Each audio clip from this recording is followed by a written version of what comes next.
Shalom, shalom mes bien-aimés dans le Seigneur. Je vous salue tous au nom de Jésus-Christ de Nazareth.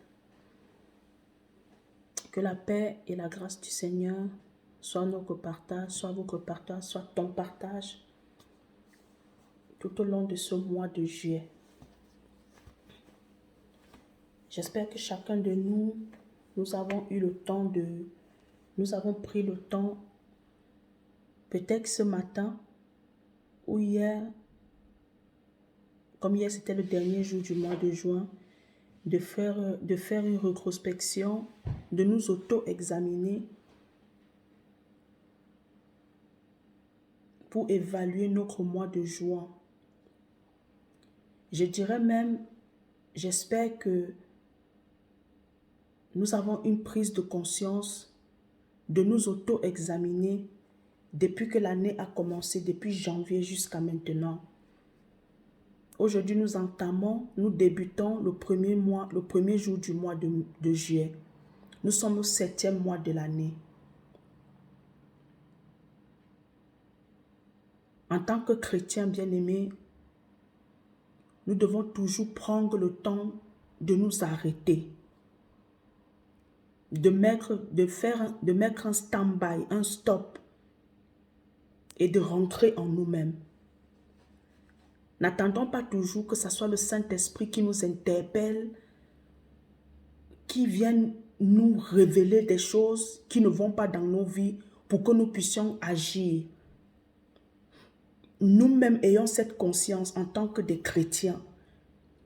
Si nous nous considérons vraiment comme des véritables chrétiens, enfants de Dieu, ayons toujours cette attitude, cette volonté, aspirons toujours à nous auto-examiner, à faire une introspection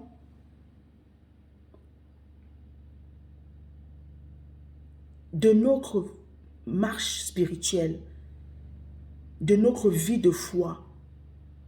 Bien-aimé, ça ne sert à rien de courir, mais courir sans Dieu, sans le Saint-Esprit. Ça ne sert à rien de faire plusieurs choses, mais les faire sans l'approbation de Dieu, sans que Dieu n'approuve ce que nous faisons. Ce matin, vraiment, c'est cette pensée que j'ai eue dans mon cœur pour ce premier jour du mois de juillet. Alors, je suis vraiment inspirée d'encourager une personne. Nous allons prendre le psaume 90, verset 12. Il est écrit, je lis pour la gloire du Seigneur, « Enseigne-nous à bien compter nos jours, afin que nous appliquions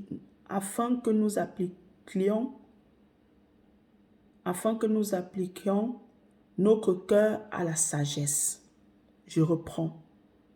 Psaume 90, verset 12. « Enseigne-nous à bien compter nos jours, afin que nous appliquions notre cœur à la sagesse. »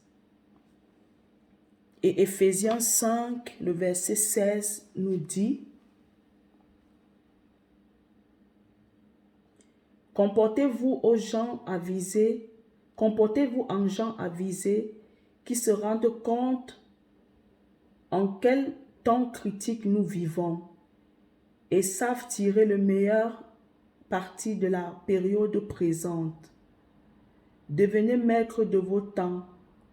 Profitez de toutes les occasions favorables malgré les difficultés de l'heure. Oui, précisément parce que nous vivons dans un temps où domine le mal. » Ça, c'est Éphésiens 5, verset 16, la version parole vivante. Bien-aimé, ça m'a amené à réfléchir, à me poser plusieurs questions. Parce que, bien-aimé, nous pouvons faire tant de choses, nous pouvons faire plusieurs choses et croire peut-être que nous sommes dans la volonté de Dieu et croire peut-être que c'est ce que Dieu attend de nous. Mais après nous rendre compte que nous avons travaillé, nous avons couru en vain. Nous avons sprinté en vain. Nous avons fait toutes choses vaines.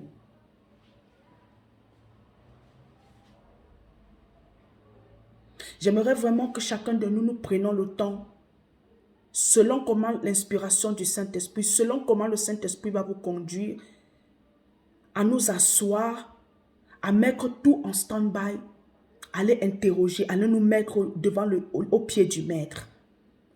Interroger le consommateur de notre foi. Interroger le rémunérateur de ceux qui le cherchent en esprit et en vérité. Bien-aimés, ça ne sert à rien que nous devons courir. Ça ne sert à rien de faire plein de choses. Nous sommes occupés à plein de choses, mais en réalité, nous ne faisons pas réellement la volonté de Dieu. Même notre Seigneur Jésus-Christ, avant de mourir, avant d'affronter son ultime mission, qui était la mort sur la croix, il a fait un bilan. Il a dit, Père, j'ai gardé tout ce que tu m'as donné, à part le fils de la perdition qui était Judas Iscariote, qui a livré Jésus, qui a vendu Jésus pour 30 pièces d'argent. Même l'apôtre Paul va le dire, j'ai combattu le bon combat. J'ai achevé la course. J'ai gardé la foi. Ils donnent des bilans de leur mission. Mais nous, nous sommes en mission, soit jusqu'à ce que Jésus revienne, soit jusqu'à notre mort. L'apôtre Paul voyait déjà sa mort arriver. Le Seigneur Jésus, idem, il voyait sa mort arriver. Voilà pourquoi ils ont fait un bilan, ils ont fait un rapport à Dieu. Un rapport de leur mission, de ce qu'ils ont accompli sur la terre. Mais nous, tant que nous vivons encore, nous sommes encore en mission. Nous sommes en pèlerinage sur la terre. Nous devons constamment aller au pied du Maître, nous rassurer, nous requinquer, nous ressourcer, renouveler nos forces, nos mentales et surtout nous évaluer afin de voir à quel niveau, de checker à quel niveau nous sommes dans notre santé spirituelle. Chaque début d'année, tous les hommes vont checker leur santé physique. C'est aussi important en tant qu'enfant de Dieu. Nous sommes au 7e mois de l'année.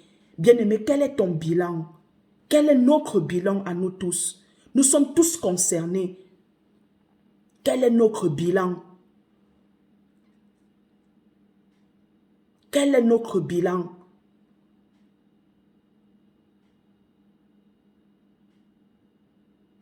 Ça va nous aider. Ça va nous aider pour continuer la course, pour avancer, de savoir là où on doit s'améliorer, là où nous sommes fermes, là où nous sommes accomplis, et là où on doit s'améliorer. Ça va nous aider pour avancer dans notre marche spirituelle. Bien-aimés, prenons le temps de stopper. Nous sommes au 7e mois de l'année.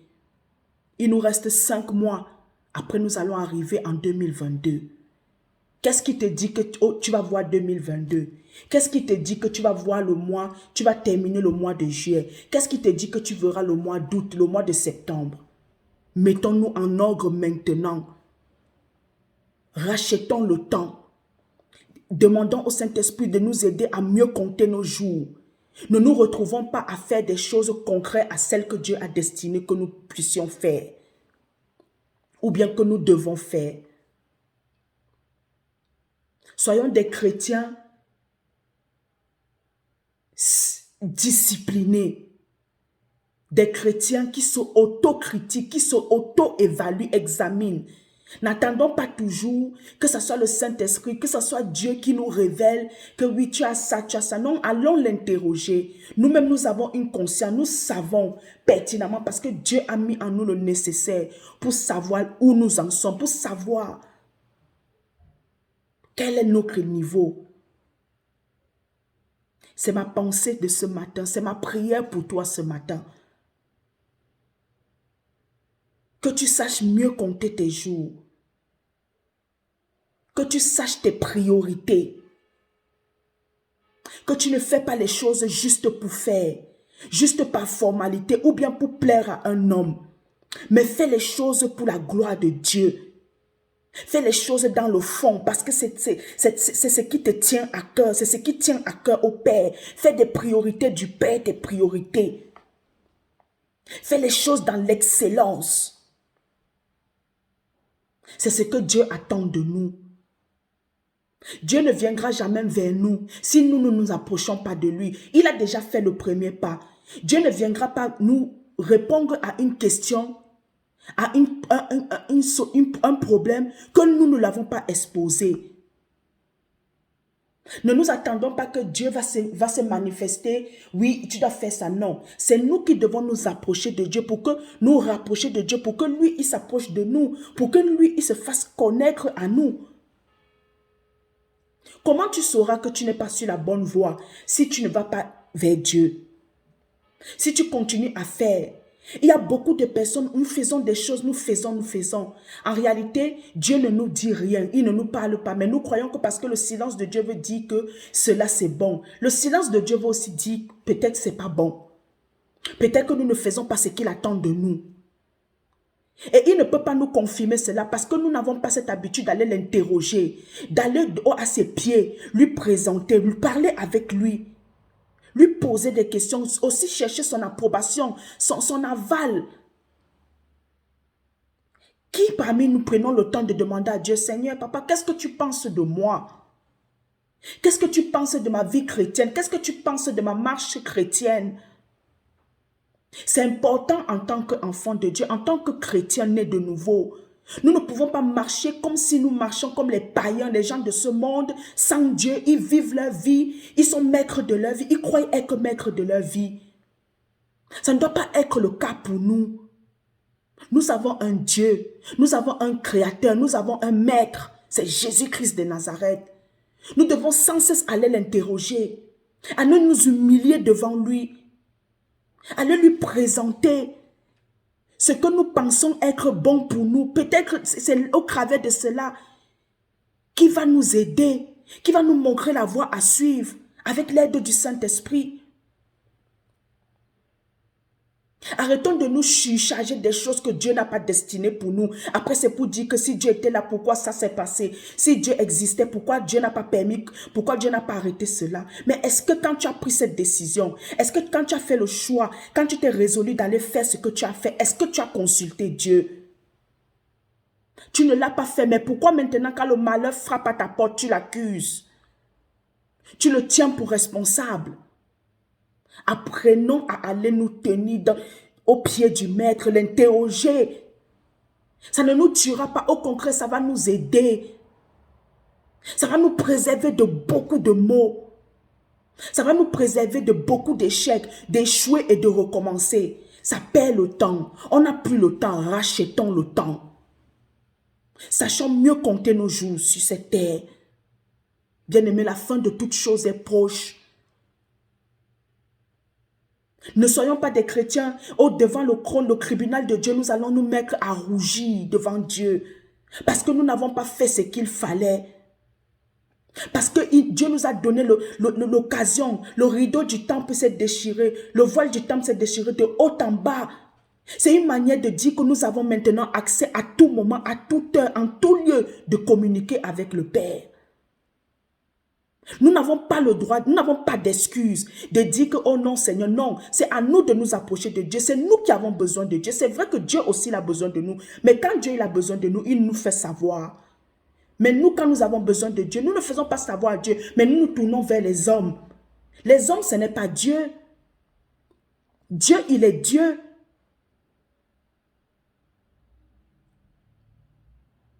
Ayons conscience de cela. Évitons-nous beaucoup de problèmes. Évitons-nous beaucoup d'échecs, beaucoup des ennuis que nous aurons pu éviter, que Dieu n'a même pas destiné pour nous. Bien-aimé, ta vie ne t'appartient pas. Retourne toujours interroger celui à qui ta vie appartient. Celui qui t'a fait grâce de t'accorder cette vie ce matin, de voir ce premier jour du mois de juillet. Interroge le papa, qu'est-ce que tu aimerais que je fasse pour toi? N'allons pas seulement vers Dieu pour réclamer les bénédictions, pour lui dire, papa, voilà le mois de juillet, le mois de juin, je n'ai pas eu les bénédictions. Non, allons aussi pour lui l'interroger, de savoir qu'est-ce qui va, qu'est-ce qui ne va pas dans notre vie spirituelle, et de savoir qu'est-ce qu'il a destiné pour nous, pour ce mois de juillet. Qu'est-ce qu'il a destiné que tu fasses pour lui, pour son royaume, pour sa gloire. C'est important, bien-aimé. Ma prière est que tu saisisses cette parole. Et que si c'est ta volonté, si c'est ce que le Saint-Esprit te convainc dans ton cœur, que tu pries dans ce sens au travers de cette parole. Et Dieu ne manquera pas de te faire du bien. Et tu verras comment tu ne vas pas forcer les choses. Les choses se feront seules parce que tu as consulté ton Dieu. Parce que tu as consulté le consommateur de ta foi, le rémunérateur de ceux qui le cherchent. C'est ce que j'avais à cœur à partager avec toi ce matin. Et je prie vraiment que tu saisisses ces paroles et que ça s'accomplisse dans ta vie. Rapproche-toi de Dieu. Nous avons tellement besoin de Dieu, surtout en ce temps de la fin où tout va de travers, où le monde est en train d'aller de mal en pire, le mal est en train de s'empirer dans le monde. Nous avons besoin de Dieu. Nous avons besoin de lui, bien-aimé. Que Dieu te bénisse abondamment. Prends courage. Persévère. Sois patient. C'est l'épreuve de notre foi qui développe en nous la patience, la persévérance, l'amour pour Dieu, l'espérance en Jésus-Christ. Mais pour cela, il faut que tu sois un intime de Jésus, un passionné de Christ. Tu sois un assoiffé de Jésus. Que Dieu te bénisse abondamment. Bonne journée dans la paix du Seigneur. Bonne fin de semaine et bon début de mois de juillet. Nous sommes dans le mois 7, le mois de la perfection, le chiffre 7, selon la parole de Dieu. Selon Dieu, le mois 7, c'est la perfection. Je prie que tu te perfectionnes dans la prière, tu te perfectionnes dans ton intimité avec le Seigneur. Que là où il y avait l'échec au mois de juin, depuis janvier jusqu'en juin, que le Seigneur perfectionne cela. Pour que tu puisses rendre gloire à son nom. Que Dieu te bénisse abondamment. Bonne journée à toi. Demeure ferme, loyal, intègre et fidèle à Dieu. Que Dieu te bénisse.